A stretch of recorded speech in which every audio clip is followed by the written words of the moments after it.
সন্দীপ মহেশ্বরী একবার একটা খুব অস্বস্তিকর কথা বলেছিলেন, মানুষ তখনই বদলায় যখন তার সামনে আর কোনো পথ খোলা থাকে না। এই কথাটা শুনতে যতটা সহজ, বাস্তবে ততটাই ভয়ঙ্কর। তুমি একটু নিজের দিকে তাকাও। তুমি কি সত্যিই পড়তে চাও না? না, তুমি পড়তে চাও, তুমি ভালো করতে চাও, তুমি নিজের জীবনটা বদলাতে চাও, কিন্তু তুমি করছো না।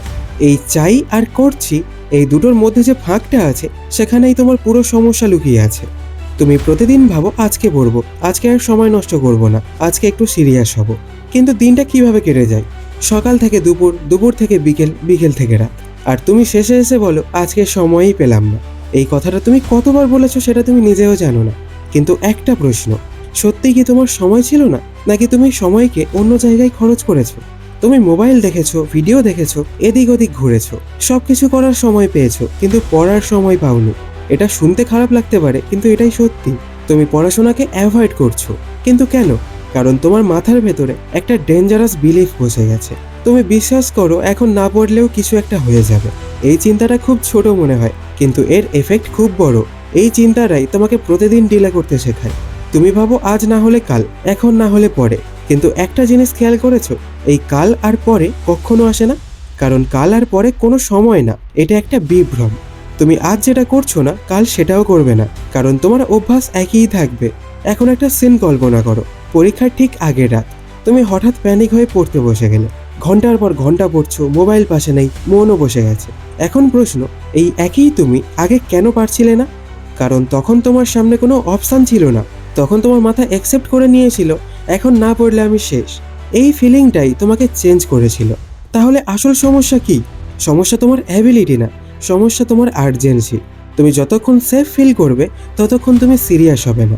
তুমি ভাবছো সময় আছে, সুযোগ আছে, পরে ঠিক করে নেব। এই ভাবনাটাই তোমাকে ধীরে ধীরে পিছিয়ে দিচ্ছে। আর সবচেয়ে ভয়ঙ্কর ব্যাপার হলো তুমি সেটা বুঝতেই পারছো না। একদিন হঠাৎ তুমি রিয়েলাইজ করবে তুমি অনেক পিছিয়ে গেছো, আর তখন তোমার হাতে সময় থাকবে না। তুমি তখন চেষ্টা করবে, কিন্তু তখন প্রেশার এত বেশি হবে যে তুমি ঠিকমতো পারফর্ম করতে পারবে না। এটাই রিয়েলিটি। এখন একটা কঠিন কথা বলি, তুমি পড়ছো না কারণ তোমার ভিতরে এখনো আগুন জ্বলেনি। তুমি এখনো পেন ফিল করোনি। যেদিন তুমি সত্যিই বুঝবে আমি সময় নষ্ট করে ফেলছি, সেদিন তুমি নিজে থেকেই বদলে যাবে। কেউ তোমাকে মোটিভেট করতে হবে না।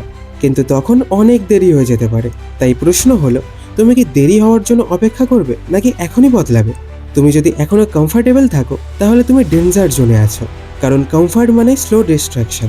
তুমি ধীরে ধীরে নিজের পোটেনশিয়াল নষ্ট করছো, আর তুমি সেটা বুঝতেই পারছো না। তুমি অন্যদের সাথে কম্পেয়ার করো, দেখো ওরা এগিয়ে যাচ্ছে, ওরা কিছু করছে, আর তুমি ভাবো আমিও পারবো। কিন্তু তুমি অ্যাকশন নিচ্ছ না। এই গ্যাপটাই তোমাকে পিছিয়ে দিচ্ছে। তুমি জানো কি করতে হবে, কিন্তু তুমি করছো না। এইটাই তোমার বিগেস্ট প্রবলেম।